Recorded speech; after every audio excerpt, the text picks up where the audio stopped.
daaweyntii iyo qalliinkii waxa dhan lacag la'aan waaye waxa iska kaashanayo hay'adda Al-Nur Foundation iyo hay'adda MSF koonta lagu qabanayo waxa waaye Dalmar Hospital marka isku banaadir iyo sabab u dhaxeeya kiiloomitir 6 subaxii meesha imaanaysa marka kaarkaad adoo wato insha Allah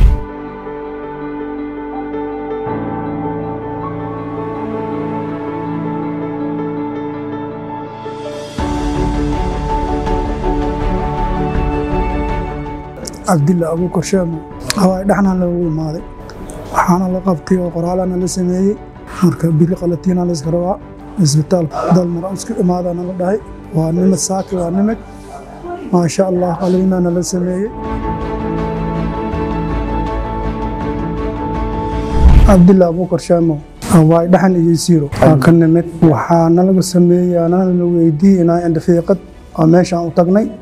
وهذا الشلي هذا كسب بحني حمر تجنا ليري وإسبتالك أنمت ونمت وشلي نال فيقي عندها ساك مركز الله بني أبو دايبا عندها ونقل سفيقي يا دبول كلا قاعد مركز أنا جوجن نال شوي بعدين أنا لسي أقيال جوجو كنين يالو وكجرانا كعنتنا الجساري أنا عندها جيرة يرانتي geelkii adag muddo oo 5 sano amal oo wareentay ishii marka aleela iyo kortay moorkeedana hadda wali ma dhicin laakiin aleela iyo kortay aleeshaas mahmeew ay iga sameysay